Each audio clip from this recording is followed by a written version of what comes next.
जी अस्सलाम वालेकुम दोस्तों। मेरा नाम है डॉक्टर नवीद हैदर और मैं कंसल्टेंट पीडियाट्रिक सर्जन हूँ।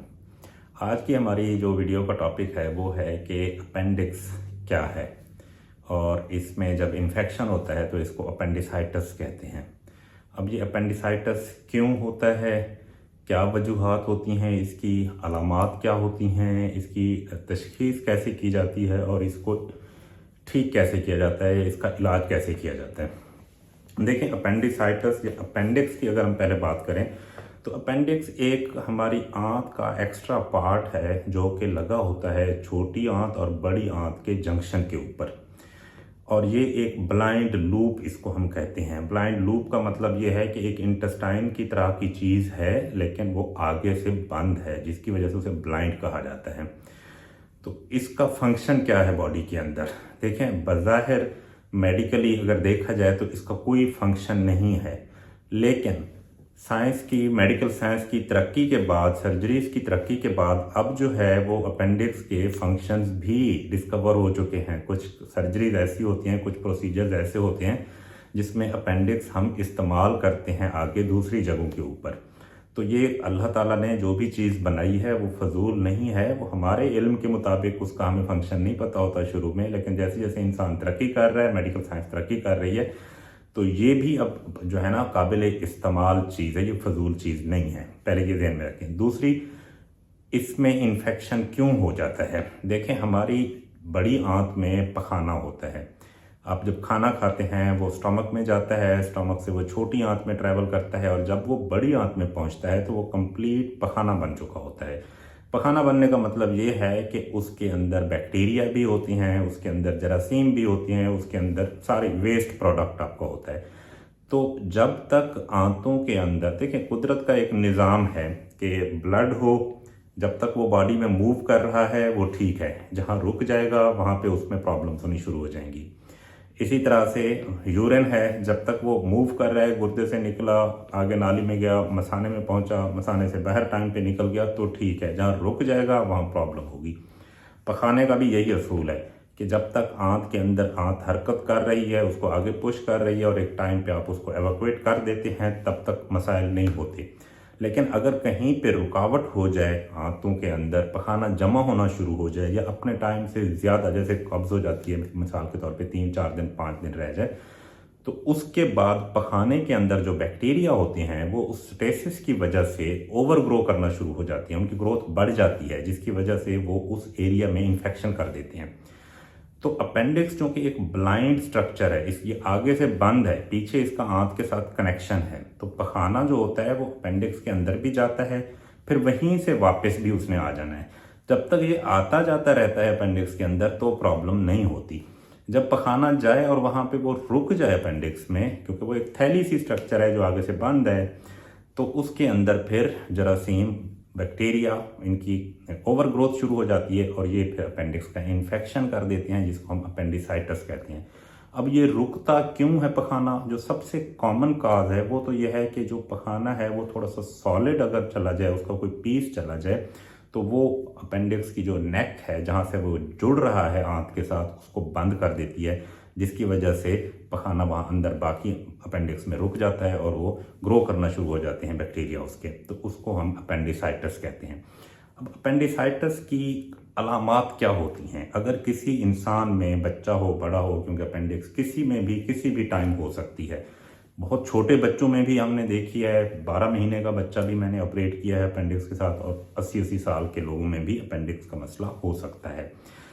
सबसे जो मशहूर और सबसे जो कॉमन अलामात हैं जिनकी वजह से हमारा शक जाता है अपेंडिक्स का, वो सबसे पहले है कि दर्द शुरू होती है। दर्द अमूमन नाफ के इर्द गिर्द शुरू होती है और वहाँ से कुछ टाइम, कुछ घंटों के बाद, कुछ टाइम के बाद वो नाफ से राइट साइड पे चली जाती है नीचे की तरफ। तो इसको हम कहते हैं माइग्रेटरी पेन। ये फीचर होता है अपेंडिसाइटिस का कि नाफ से दर्द शुरू हुई और फिर राइट साइड पे, थोड़ा सा नाफ से नीचे राइट साइड पे चली गई।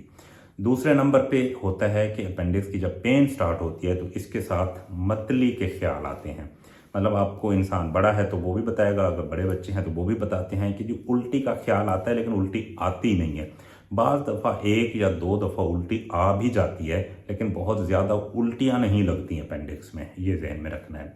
तीसरे नंबर पे अपेंडिक्स की दर्द जो होती है वो आमतौर पे जब स्टार्ट होती है तो उसके साथ भूख लगना भी कम हो जाती है। इसको हम एनोरेक्सिया कहते हैं कि भूख नहीं लग रही, दिल नहीं चाह रहा कुछ भी खाने को।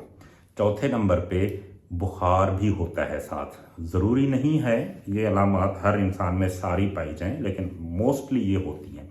बुखार भी होना शुरू हो जाता है दर्द होने के बाद।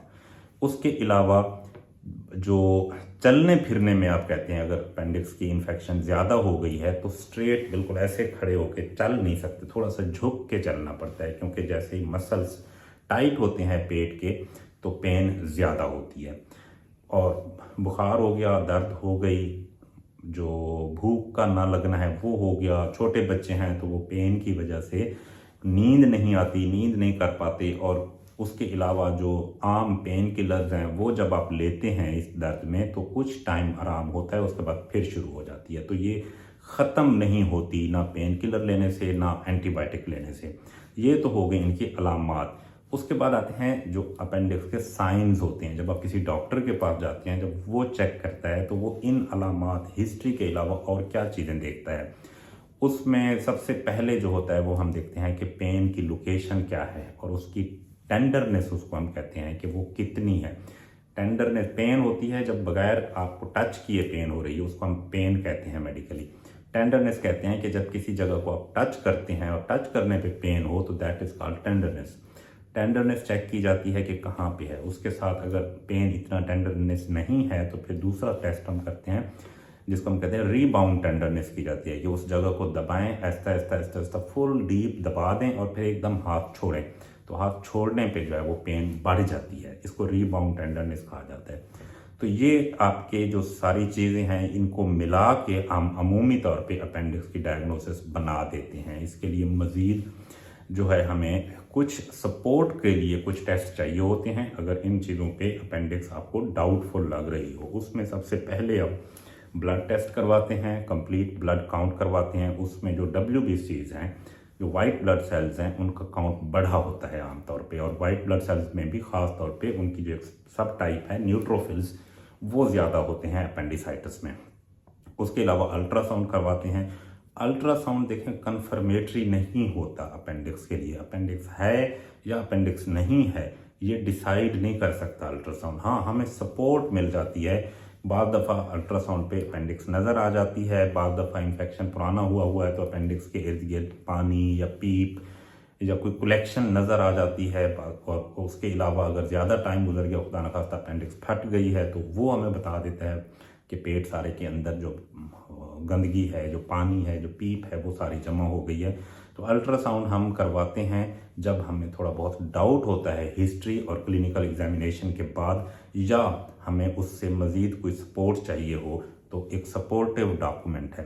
तो अपेंडिक्स की जो 100% डायग्नोसिस है वो किस चीज़ पे होती है? दो चीज़ें हैं जिस पे हम कह सकते हैं कि अपेंडिसाइटिस। अगर आपको इन सारी चीज़ों पे भी डाउट है, अल्ट्रासाउंड ने भी हेल्प नहीं की, तो फिर नेक्स्ट क्या है? या तो आप CT स्कैन करवा लें, CT स्कैन में अपेंडिक्स कंफर्म हो जाती है।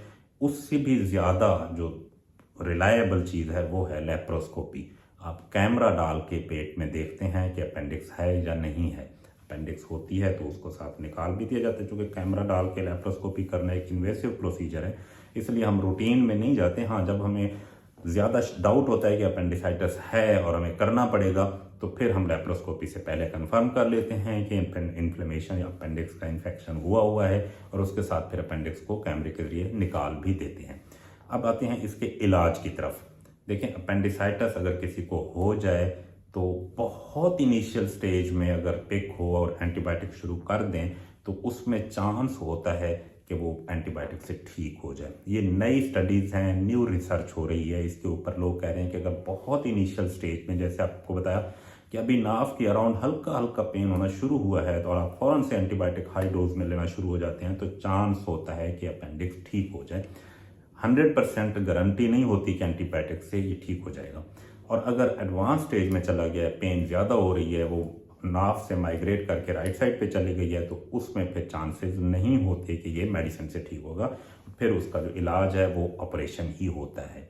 अपेंडिक्स का ऑपरेशन हम दो तरह से कर सकते हैं, एक कट लगा के भी किया जा सकता है और जदीद जो है एडवांस फॉर्म है वो है लेप्रोस्कोपी के ज़रिए भी किया जा सकता है। तो जितने भी एक्सपर्ट पीडियाट्रिक सर्जन होते हैं वो लेप्रोस्कोपी ज़्यादा प्रेफर करते हैं। जैसे मैं भी कोशिश करूंगा कि लेप्रोस्कोपी के जरिए अपेंडिक्स का ऑपरेशन किया जाए। उसके फ़ायदे होते हैं कि जो कट है वो काफ़ी बड़ा होता है, पेट के ऊपर वो नज़र आता है, ज़ाहिर फॉर लाइफ होता है। बच्चों में अगर देखा जाए तो उन्होंने पूरी ज़िंदगी जीनी होती है और उनके लिए कट के साथ पेट जो है वो अच्छा नहीं लगता। तो कैमरे का जो होता है छोटे छोटे सुराख होते हैं, आमतौर पर हम 3 सुराख करते हैं, एक नाफ के और 2 साइडों पर, और वो इतने छोटे होते हैं कि आप एक समझ लें कि एक बाल पॉइंट के गुजरने जितना सुराख होता है और उनके ऊपर एक एक टाँका लगता है और वो निशान भी आहिस्ता आहिस्ता ख़त्म हो जाते हैं। दूसरा ये कि जो कट लगा के किया जाता है उसमें ऑपरेशन के बाद जो पेन है, जो चलने फिरने में मसाइल हैं वो ज़्यादा होते हैं, जबकि लेप्रोस्कोपी से किया जाए तो उसमें अगले दिन मरीज जो है चलना फिरना शुरू हो जाता है, पेन कम होती तो है ऑब्वियसली लेकिन कम होती है।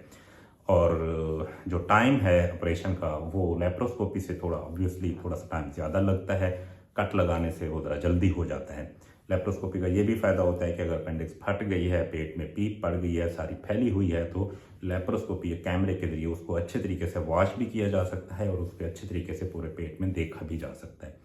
तो ये मेरे टॉपिक है, आज का टॉपिक था कि अपेंडिसाइटिस के बारे में। अगर आपको वीडियो पसंद आई हो तो लाइक कीजिएगा, कमेंट कीजिएगा और अपने दोस्तों के साथ शेयर कीजिएगा। Thank you.